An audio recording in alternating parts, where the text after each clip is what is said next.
Kinailangan ba nilang abutin ang prutas? O kasing taas nila ang mga puno? Nakatanggap ba sila ng lilim mula sa hardin? O sila ay masyadong matangkad? Gaano nga ba katangkad sina Adan at Eva sa Biblia? Sila nga ba ay mga higante? Ito ay maaring mukhang isang kakaibang topic para sa isang katanungan. May ilan na nagsasabi na sina Adan at Eva ay nilikha na mas matangkad kaysa sa karaniwang tao ngayon. Ayon sa isang teorya, sina Adan at Eva ay 15 talampakan ang taas o 15 feet. Sinubukan ng mga historians na suportahan ang teoryang ito gamit ang mga fossil records. Ayon sa kanila na sina Adan at Eva ay malamang na higante dahil may mga malalaking insekto at hayop noong sinaunang panahon. Ang teorya tungkol sa super-size Adam ay nagsimula sa fact na ang mga tao bago ang baha ay mayroong extraordinary long lives. Nabuhay si Adan hanggang 930 years old ayon sa Biblia. Nariyan din ang assumption na si Adan ay nilikha na mayroong superior intellect. Ngunit sa paglipas ng mga siglo, ang humanity ay nagkaroon ng decrease sa kahabaan ng buhay, talino at ng height.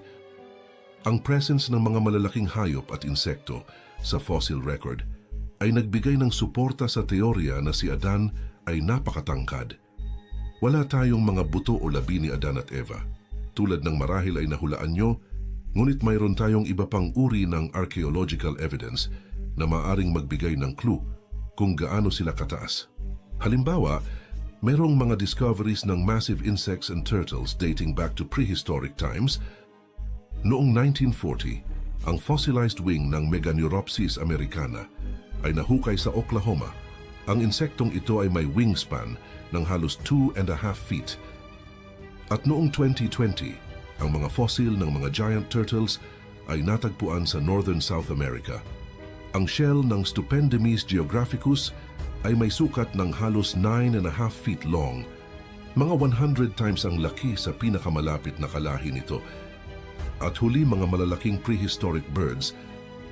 Ang mga tao na nagsasabi na si Adan ay mas mataas kaysa sa modernong tao ngayon ay nirarason na kung ang mga hayop ay extra big noong prehistoric times, bakit hindi ang mga tao? Now tingnan natin ang Biblia para sa mga clues na may kaugnay sa height ni na Adan at Eva. Bilang panimula, makikita natin ang mga accounts ng mga higante sa Old Testament, ang mga Amorite, ang mga Rephaim, at si Goliath the Philistine. Unang na-mention ang mga higante sa Book of Genesis, kung saan mababasa dito ang tungkol sa mga Nephilim. Sunod ay yung sa Book of Deuteronomy, mababasa dito ang tungkol kay Og, the king of Bashan, na may higaan na humigit kumulang 15 talampakan ang haba, na nagpapahiwatig na siya ay mayroong ganoong kataas na height. Kung tugma ang kama sa kanyang pangangatawan, maaring nasa 13 talampakan ang taas ni Og. Ganito ang eksaktong nakasulat. For only Og the king of Bashan was left of the remnant of the Rephaim. Behold, his bed was a bed of iron. Is it not in Rabbah of the Ammonites? 9 cubits was its length, and 4 cubits its breadth, according to the common cubit. Ang isa pa ay sa Book of Numbers. Nasusulat na, the land through which we have gone to search it is a land that eateth up the inhabitants thereof, and all the people that we saw in it are men of a great stature. O sa Tagalog, malalaking tao ang nakatira doon at sinumang magtangkang sumakop sa kanila ay lalamunin nila. At sa Book of Amos nasusulat kung gaano kalaki ang mga Amorites, na hyperbolically inihahambing sila sa matataas na cedar trees. At ang huli ay ang tungkol kay Goliath. Inilarawan si Goliath bilang 6 cubits and a span, na mahigit 9 na talampakan ng taas.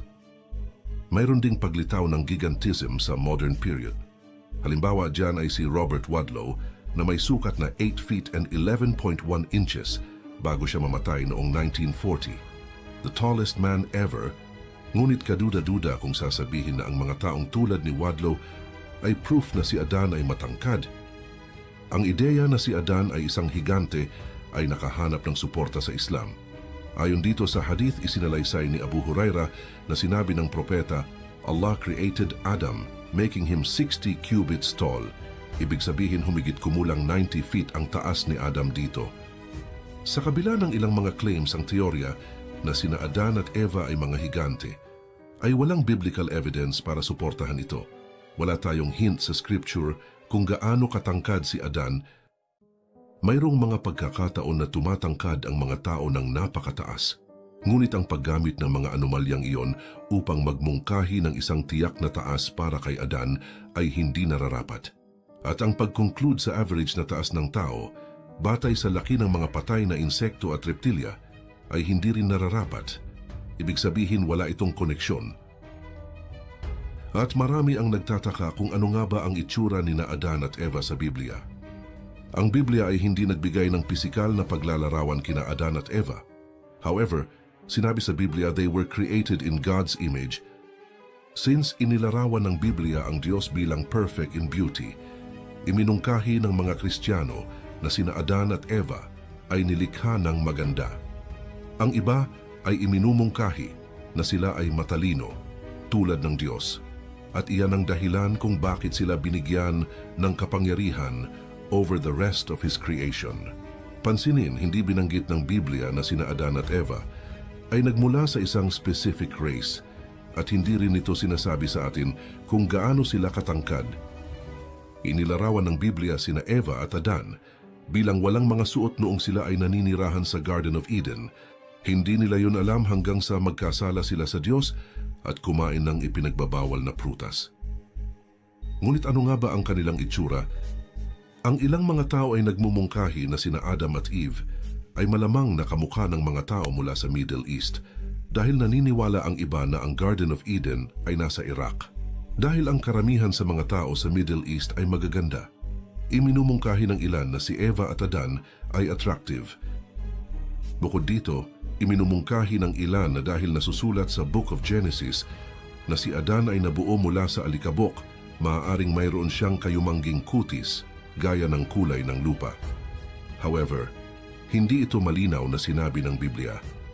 Now, ang ibang mga theologians ay iniisip na sina Eva at Adan ay walang navels o belly button o sa Tagalog pusod katulad ng normal na tao. Ngunit bakit? Ang navels or belly button ay nabuo sa pamamagitan ng umbilical cord na nag-uugnay sa sanggol at sa kanyang ina.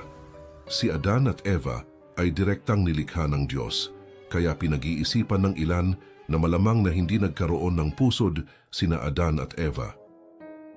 At kung tatanungin ang mga scientist, ano ang itsura ni Adam and Eve? Ang ilang mga scientifico ay hindi naniniwala na si Adan at Eva ay nag-exist, kaya wala silang pisikal na paglalarawan sa kanila. Ayon sa kanila, sina Eva at Adan ay metaphors, a figure of speech na ginamit sa Biblia upang ituro ang ilang mga theological truths. Gayunpaman, mayroong grupo ng mga scientist na Kristiyano na naniniwala sa existence ni Adan at Eva. Ipinahihiwatig ng grupong ito na dahil malamang na nagmula sa Iraq ang ating mga unang magulang, mas maitim sila kaysa sa modern Jew. At ipinagpapalagay nila na sina Eva at Adan ay malamang na mas maliit kaysa sa karaniwang tao dahil ayon sa kanila, ang pagtaas ng nutrisyon sa modern world ay konektado sa pagtaas ng height ng modernong tao. Ano sa palagay mo?